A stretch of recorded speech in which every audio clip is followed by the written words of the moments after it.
should? Should is a modal verb, and we often use it in English conversations to give advice, to recommend something, or even suggest something.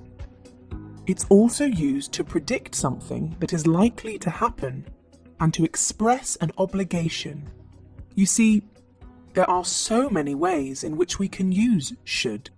We will take a close look at each of these uses and understand the grammar rules to use should correctly.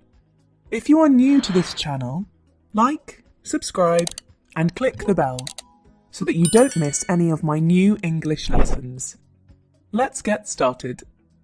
We always use should with all tenses and subjects.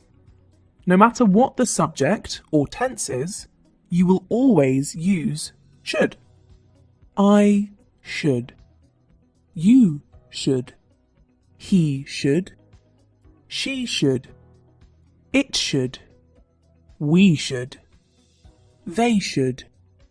However, you need to remember one thing. You cannot add an S at the end of should, as you do with other verbs. For example, the verb give can become gives, or take becomes takes. But we cannot add S at the end of should.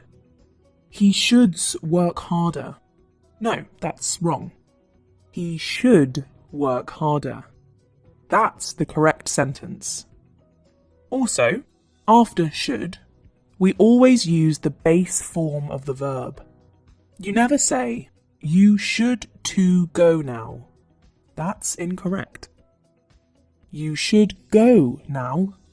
That's the correct sentence. Here are two incorrect sentences. Let me know in the comments, what's the mistake in these sentences? You should study seriously. You have a test tomorrow. They should wait for us. Now, let's understand, when do we use should in English? The first use of should is to give advice, recommendation, or suggestion. It's used to say, what is the right thing to do? You should watch Ozark on Netflix if you like action web series. You are recommending someone to watch Ozark. It's a great series on Netflix. I loved all the seasons. Some great American slang words. He should see the doctor immediately if he's complaining about chest pain. It's advice. Of course, if someone has prolonged chest pain, they should see a doctor. You should try the new Mexican restaurant on the main street. It's a suggestion. See? How we use should for advice, recommendation, and to suggest something. Why don't you write some sentences for each one of them? I would love to read your comments. The second use of should is to talk about a situation that is likely to happen in the present or near future. Let's look at some examples. Ryan should be at the office by now. Why don't you give him a call? Here you are, predicting that Ryan will be in the office anytime soon. They should have received the email. I sent it in the morning. Again, you are sure that they have received the email. It will be there in their inbox. The third use of should is to express an obligation. He should drive more carefully. Now, you can also use must instead of should. Must is a strong word compared to should. Must makes the sentence sound like a command or an order. So to soften your tone and sound more polite, you can say should instead of must. Everyone must wear a seatbelt in the car. Sounds like an order, doesn't it? Instead, you can say everyone should wear a seatbelt in the car. It sounds like an instruction and not an order. You should pay your taxes on time to avoid penalty. In all these sentences, you can replace should with must to make the obligation stronger or less polite. The fourth use of should is to express that something was expected to happen in the past, but did not happen. Take a look at this sentence. I should have called Ava this afternoon, but I forgot. Note, in such sentences we always use should plus have plus past participle form of the verb. Here, called is the past participle of call, something you were to do in the past. That is, call Ava, but you forgot. You should have told the truth when he asked for it. You can use should to say someone hasn't done something that they were supposed to do. In short, they haven't fulfilled an obligation. Such sentences are formed using should plus be plus verb in the ing form. Here are some example sentences. You should be wearing your seatbelt. The person is not wearing one right now. You are asking them to behave sensibly and wear a seatbelt.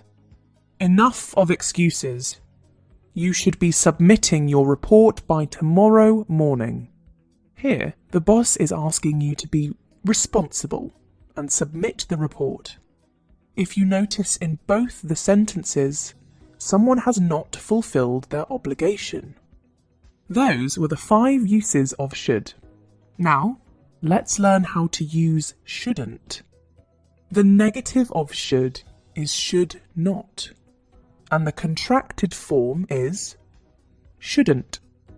We usually use shouldn't in spoken English, as it sounds more natural in conversations. Shouldn't is used to advise someone not to do something, because it could be bad or wrong to do it. You shouldn't go to the office if you are sick. It's a recommendation not to go to the office, because you will be stressed and get more sick. You shouldn't spend your whole salary on that phone. You shouldn't stop practicing English if you want to get fluent faster. All of these sentences are advices or recommendations about not to do something. You can also use the sentence structure think plus should. For instance, look at this sentence. I think you shouldn't go to the party. Do you think this sentence is correct?